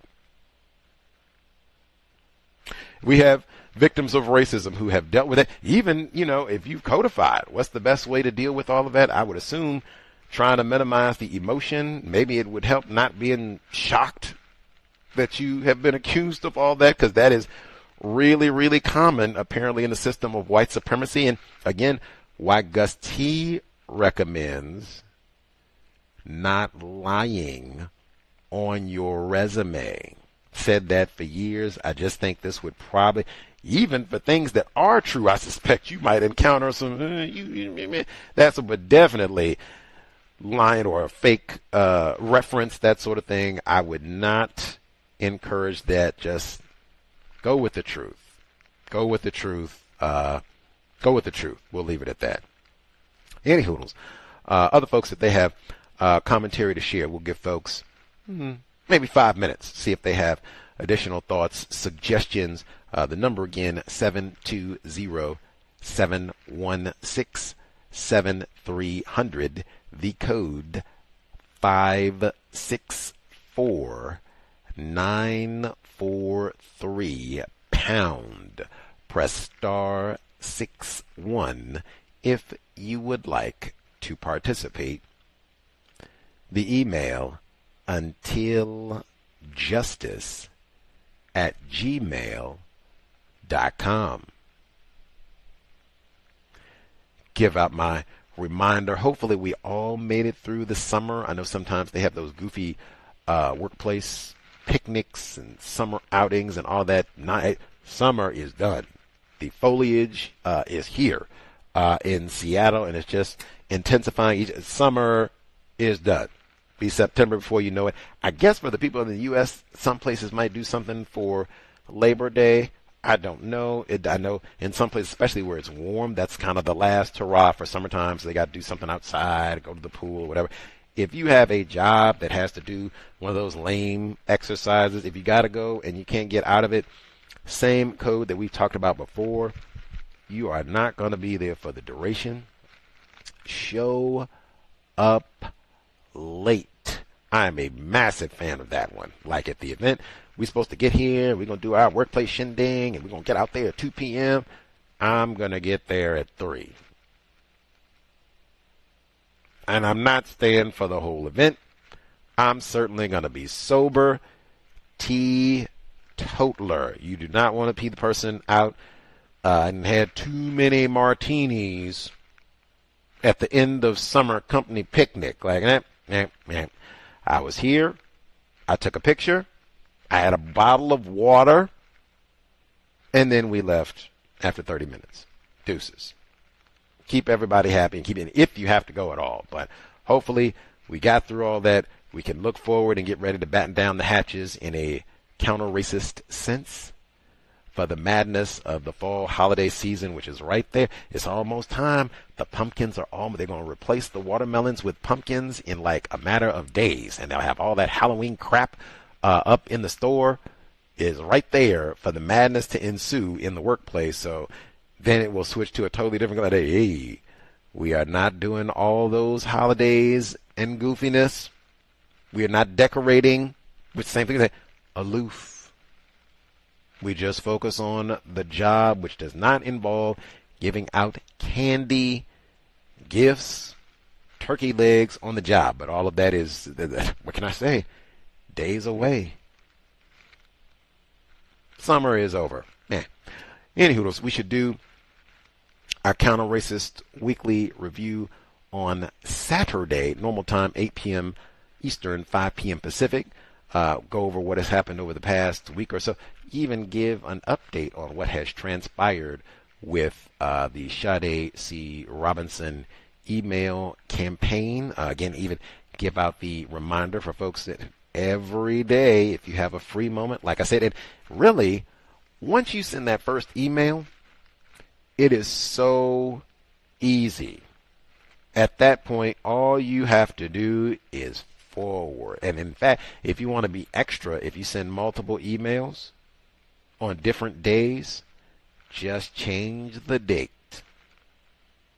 Very simple. Switch it up. Your signature is already there.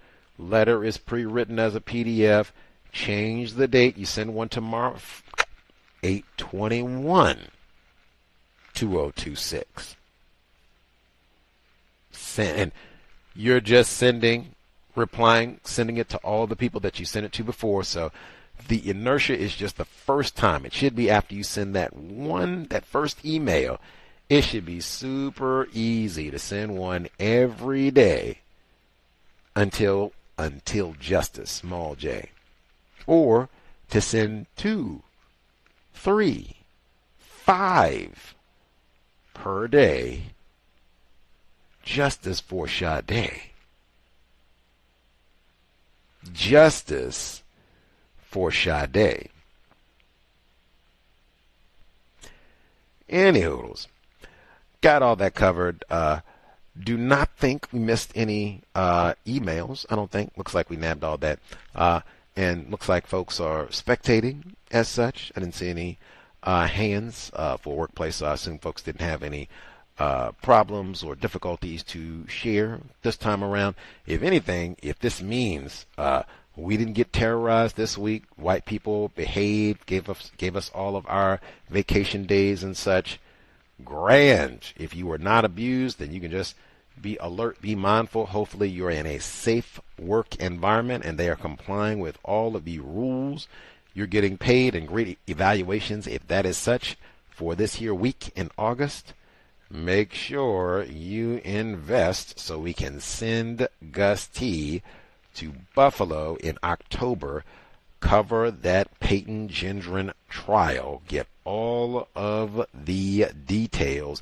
Hit the blog, racism-notes.blogspot.com. PayPal button in the top right corner. Beneath the button, you'll see the links for Cash App, Venmo, and PayPal. Enormous gratitude all the folks who've invested, kept us on the air 17 plus years. Let us see. Hopefully it should be worth our time and energy. Buffalo, Tops, May 2022, not forgotten. AR-15, not Eastside Buffalo, not forgotten. Return trip for the autumn to get as much detail as possible. That's it. Sobriety would be best under conditions of white supremacy. That would be at the workplace shindig and or your free time. We need high-functioning, healthy brain computers to come up with codification, new concepts to solve the problem. Replace white supremacy with justice.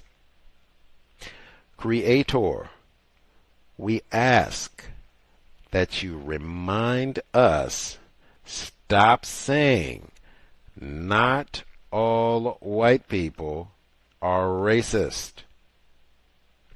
We ask that you remind us, stop name calling and cursing people classified as black. It has been time. Replace white supremacy with justice immediately. Cal signing out. Thanks all for tuning in. Nigga, you so brainwashed. I'm a victim, brother. Problem. You're a victim. Man, I'm a victim of 400 years of conditioning. Shut up. The man has programmed my condition. Even my conditioning has been conditioned.